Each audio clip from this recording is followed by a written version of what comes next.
If you asked an economist 10 years ago who was most likely to lose their job to a machine, they would have confidently pointed to the factory floor. Right. Absolutely. The assembly line worker, the warehouse packer.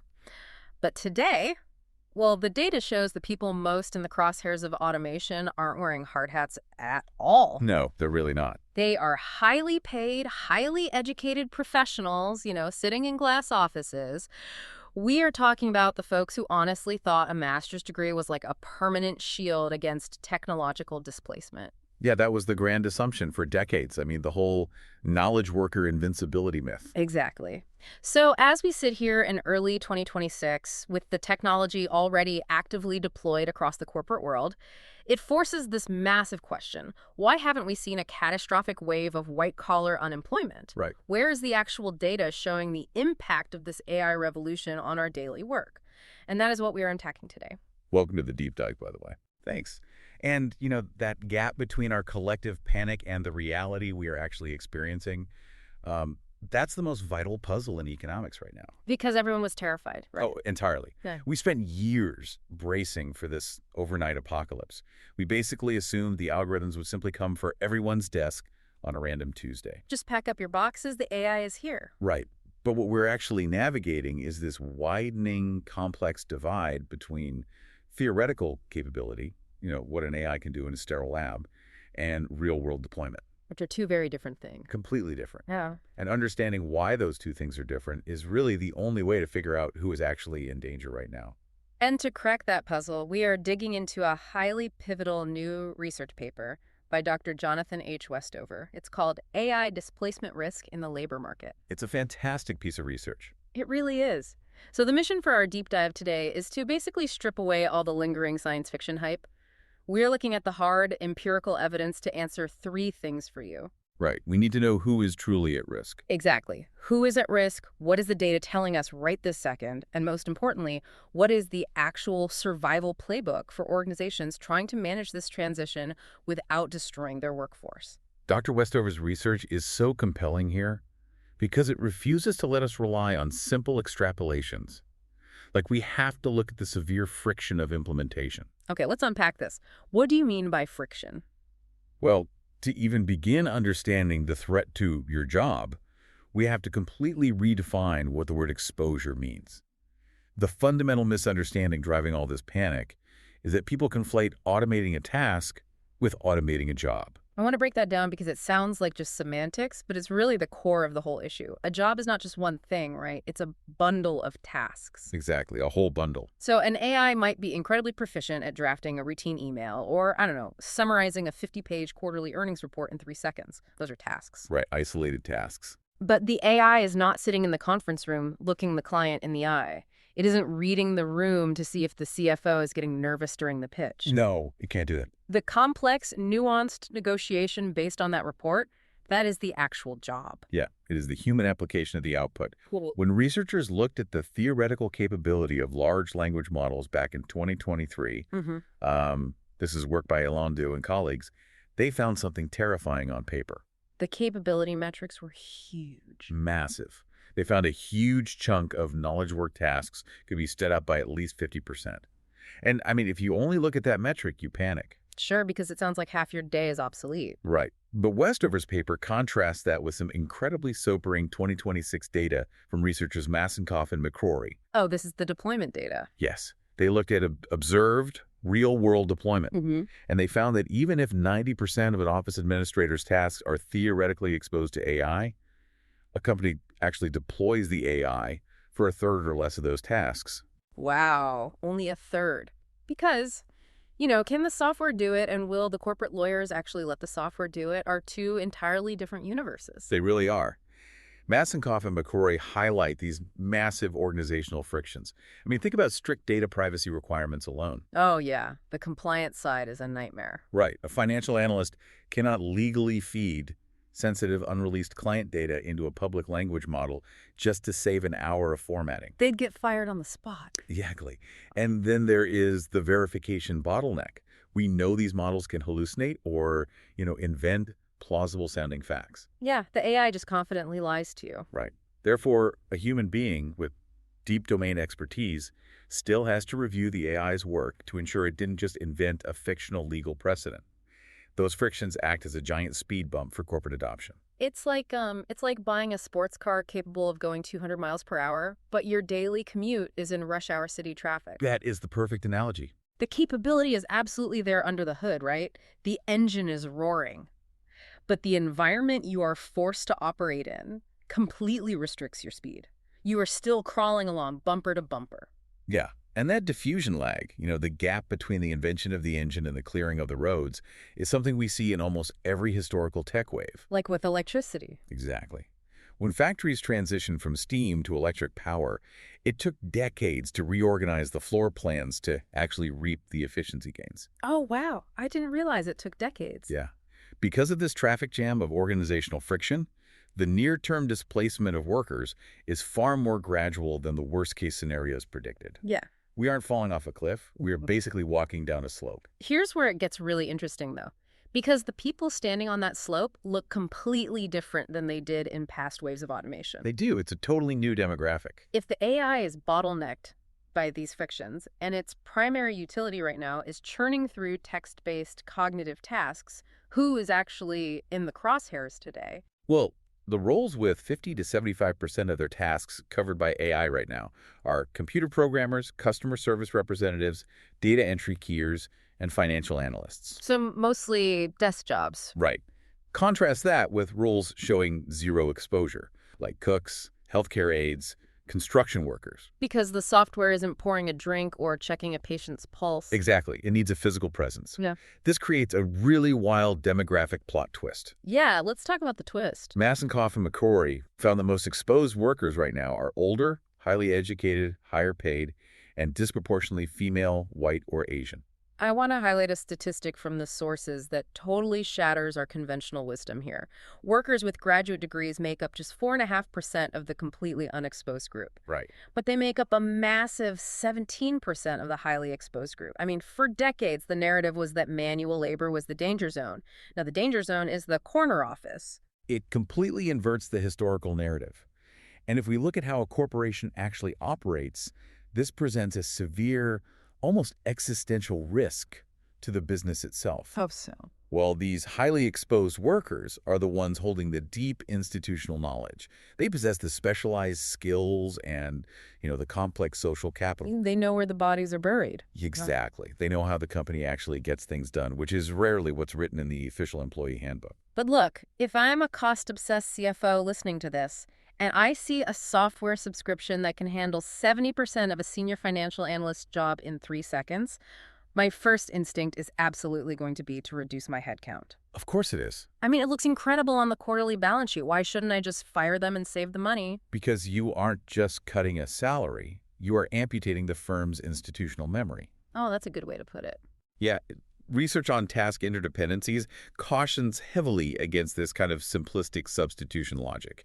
If you fire the analyst because the AI can build the spreadsheet, who actually catches the strategic error in the numbers? Right. Who knows the context? Exactly. Who knows which department head needs to be massaged to approve the budget? You might save a few $1,000,000 this quarter, but you degrade morale, destroy organizational capacity, and potentially trigger massive legal challenges. Just because you ripped out the human judgment that was quietly holding the whole operation together? Precisely. It's incredibly short-sighted. Okay. But if executives are holding off on mass layoffs to protect that institutional memory, why isn't the data showing any major waves of displacement? Because when researchers look at the aggregate unemployment numbers through early 2025, there is no systematic increase in unemployment for these highly exposed white-collar workers. Right. The bottom didn't fall out of the job market. Exactly. So where is the disruption? Well, the absence of aggregate displacement does not imply an absence of change. The disruption is definitely happening. It is just happening stealthily. Under the radar. Yes. And it is hitting one specific demographic incredibly hard. Young workers. Yes, the youth data in this deep dive is completely sobering. Studies by Brynjolfsson and colleagues found a 6 to 16% employment decline for workers aged 22 to 25 in these exposed roles. That's a massive drop for an entry-level cohort. It is. And Massenkoff and McCrory found that young workers' monthly job-finding rates in these fields plummeted by about 14% compared to the baseline before the technology launched.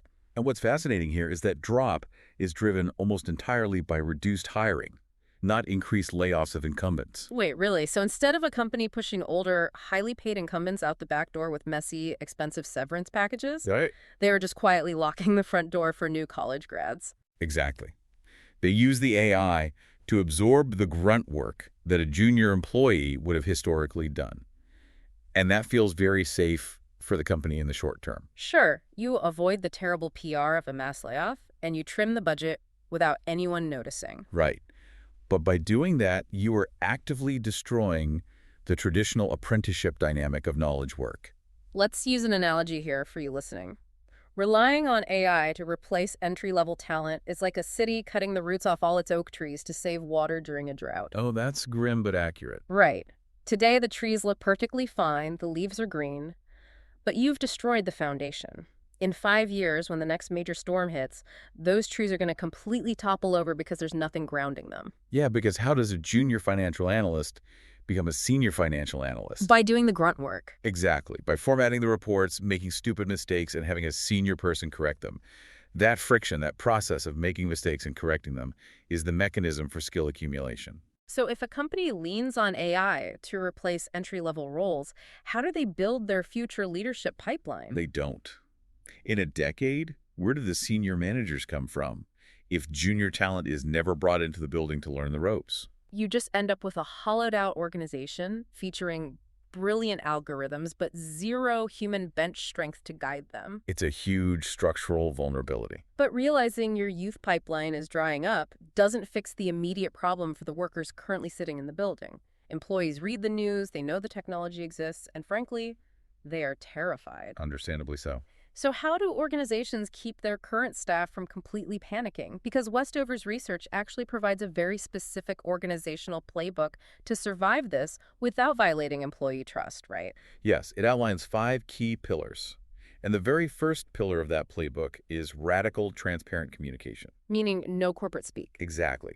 Ambiguity is the breeding ground for anxiety. If an employee doesn't know what the AI is going to do, they assume it's coming for their entire livelihood. Right, they picture the worst case scenario. The research highlights Salesforce as a model here because they utilize scenario-based planning and communicate it directly to the staff. They literally map job roles down to the task level. I love the mechanics of this because it essentially shrinks the monster in the closet. Oh, completely. If you just say, AI is rolling out next week, a worker pictures a robot physically sitting in their office chair. But if you break their job down and say, look, we are automating this specific data fetching task on Wednesday mornings, but we still need you to analyze the data on Thursday, you instantly lower their psychological defenses. Yes, you show them the AI is a tool taking over a chore, not a replacement for their actual identity. It shifts the entire framing. But communication alone doesn't sustain trust if the eventual outcomes feel arbitrary, does it? No, it doesn't. Yeah. And this brings us to the second pillar, which is procedural fairness. Okay, tell us about that. Behavioral scientists have studied this for decades. Human beings are actually wired to accept a negative outcome, even a shift in role or a reduction in hours, as long as they genuinely believe the process that got them there was transparent and objective. It's the difference between our referee calling a foul based on a clear rule book versus a referee just blowing the whistle because they don't like you. Exactly. IBM uses what they call a skills-first approach that really exemplifies this. They use transparent skill assessments, but more importantly, they provide actual grievance mechanisms. Wait, grievance mechanisms for AI deployment? Yeah. An employee can contest the data being used to evaluate their exposure to automation. It treats the worker like an adult partner rather than a line item on a spreadsheet. Treating them as partners is crucial for the third pillar too, which is reskilling. And the paper is incredibly explicit here. Generic, off-the-shelf training modules are a complete waste of time and money. Absolute waste. Sending your staff a link to a weekend webinar on the future of tech does not bridge the competence gap at all. No, you need contextualized, on-the-job learning. If you are going to change the tools, you have to invest real money in teaching people how to use them. And the scale of investment required is massive. The research points back to AT&T's Future Ready initiative from the mid-2010s. Right. That was a huge pivot for them. When their core network technology shifted, they didn't just fire the old staff and hire new people. They spent over $1 billion retraining their workforce. That is the blueprint. Yes. You teach a customer service rep how to oversee and course-correct the specific conversational AI your company uses, and you do it during paid working hours.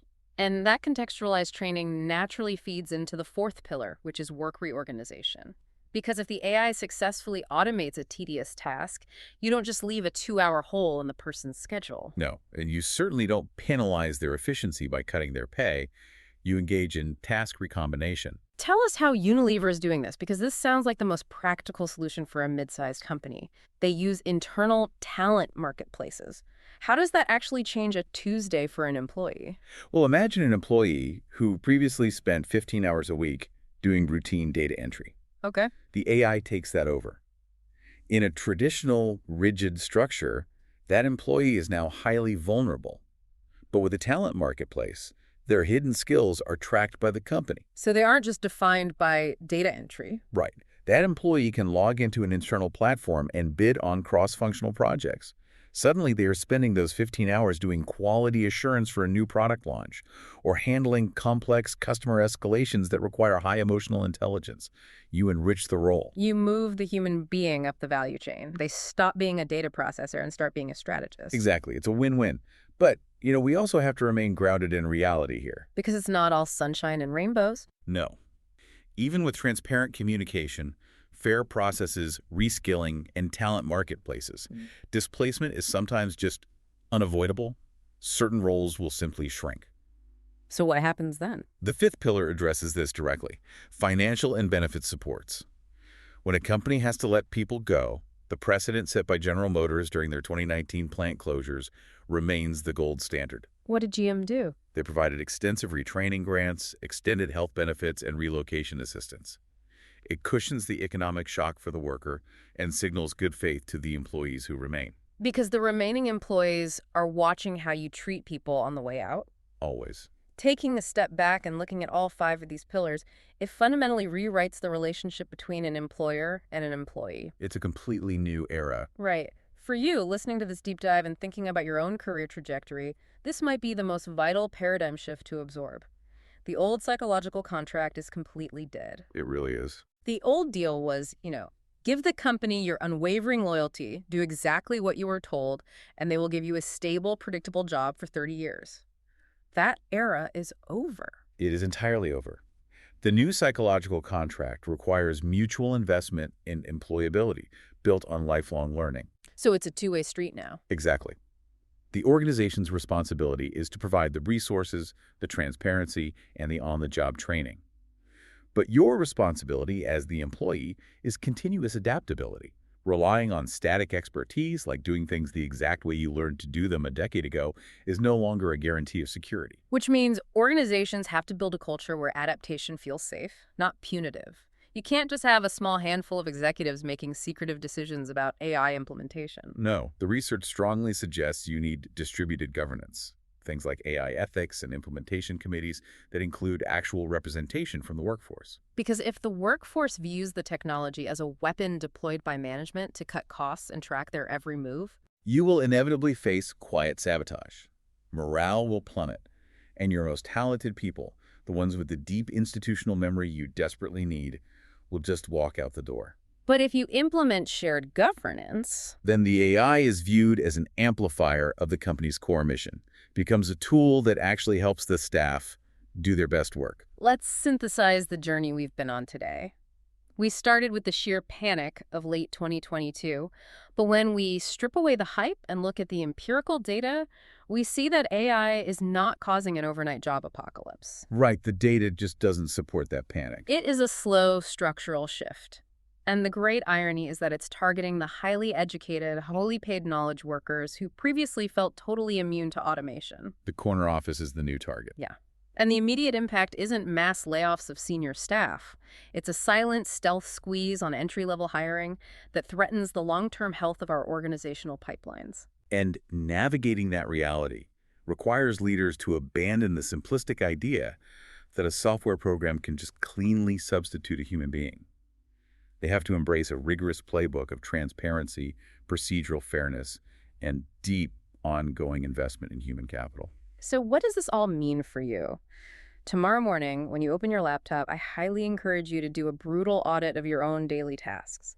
Separate the routine chores the language model could theoretically do from the areas where your human judgment, your ability to navigate office politics, and your complex interpersonal relationships are entirely irreplaceable. That's brilliant advice. Because leaning into that messy human space is where your future value lies. That is the ultimate personal strategy. Yeah. And considering everything we've discussed today, especially that sports car stuck in the traffic jam of organizational friction, I want to leave you with one final provocative thought. Okay, let's hear. Let's assume companies do eventually clear the road.